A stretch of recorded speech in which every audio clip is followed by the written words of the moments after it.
Ребят, всем привет! Наступает соревновательный сезон. В связи с этим актуальность вопроса, что делать на соревнованиях, когда мандраж и что-то не получается во время разминки, становится все актуальнее. Но я думаю, что тема актуальна не только детям, которые выходят на соревнования, но и всем любителям фигурного катания, потому что этот вопрос также отвечает на проблему, как повысить оборотность прыжка. То есть, например, если вы прыгаете одинарный ридбергер, как прыгнуть двойной, что нужно делать для этого. Если вы прыгаете одинарный сальхов, как прыгнуть двойной. Ну и, соответственно, если вы уже прыгаете двойной, я думаю, это для спортсменов, как нарастить оборотность прыжка. Для начала просто расскажу несколько случаев из жизни. Например, в 2018 году в Москве проходил чемпионат Европы по фигурному катанию в Мегаспорте, и я туда ходила вместе с Алексеем Улановым. Мы ходили на произвольную программу мужчин. Если вы помните и следили, то, наверное, знаете, что чемпионом стал Хавьер Фернандес. Естественно, мы за него болели, за него переживали.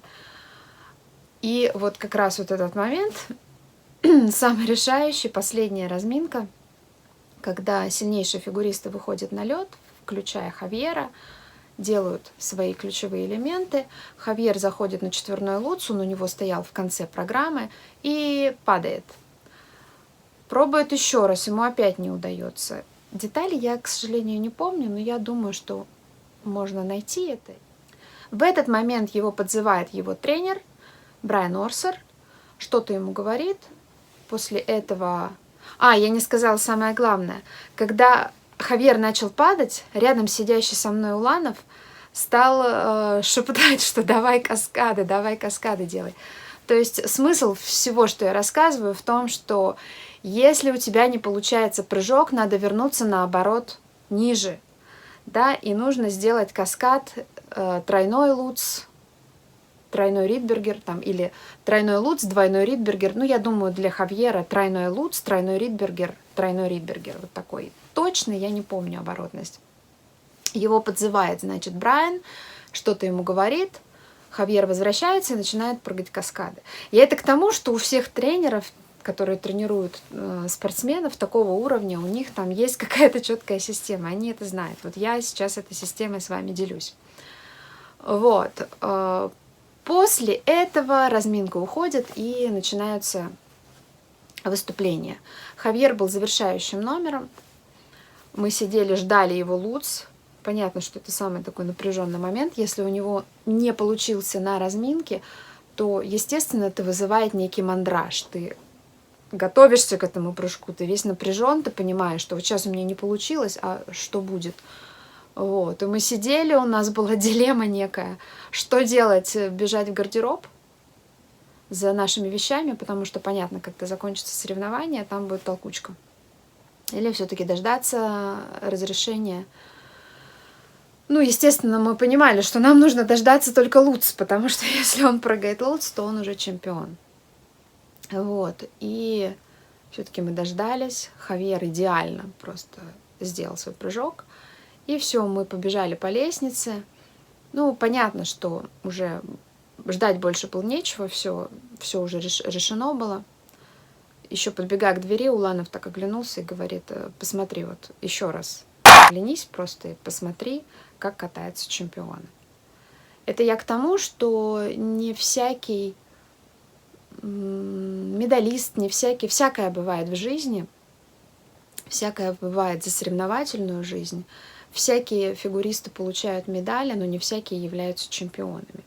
И в том выражении, которое было заложено в слово «чемпион», именно так, как я тогда это услышала, были слова, что это чемпион не по медалям, а чемпион именно в том, что он умеет делать все. Вы, наверное, знаете, что Хавьер — это один из моих любимых фигуристов, потому что он один из немногих за всю историю фигурного катания, который умеет делать, практически абсолютно все. Вот. И кататься, и прыгать, и техника идеальная. Но эта история на самом деле касается любого фигуриста.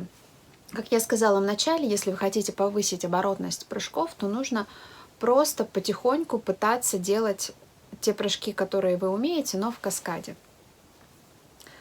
Часто я становилась свидетелем таких ситуаций, когда мы с Улановым приходили на каток, он тренировал, а я, соответственно, училась каким-то моментам. И когда мы видели, что тренеры, коих очень много на катках, пытаются заставить прыгнуть своего ученика тройной, а он никогда его не прыгал раньше, без каких бы то ни было подготовительных упражнений. Просто вот человек двойной прыгает стабильно, давай прыгай тройной, пробуй. Вот. Естественно, тройной он не прыгнет сразу, он его не докручивает. Как подготовить ребенка к такому прыжку? Ответ я уже сказала. Да, мы прыгаем каскады. И вот этот вот улановский жест, он так вот к тренеру, который тренирует, он так вот подзовет. Но обычно он знает этих людей, кого-то там заочно, кого-то так, подзывает, там говорит, давай там попробуй вот это, вот это. Вообще это хорошая этика, знаете, на катке, когда более старшие тренеры подзывают молодежь, дают им советы, и те там пытаются что-то пробовать. Кто-то хочет учиться, кто-то не хочет. Есть такие, которые послушают, как говорится, а Васька слушает, да кашу ест. Я, знаете, обученная все-таки у Уланова, тоже часто вижу какие-то ошибки у тренеров на катках. Вот. Но у меня не хватает наглости давать советы. Вот буквально недавно мы были с Женькой, тренировали вращение, и там девочка тренировала либелу. Тренер ей показывает, тренер делает хорошо, а девочка не делает, и тренер не видит, что конкретно не получается. А я вижу, да, и вот с одной стороны хочется подойти и сказать, что нужно сделать, с другой стороны как-то не знаешь, как это воспримется. Ладно.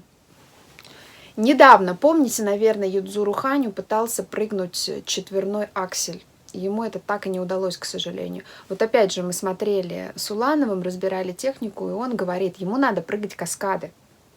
Я говорю, Алексей Николаевич, а почему вы думаете, что он это не делает?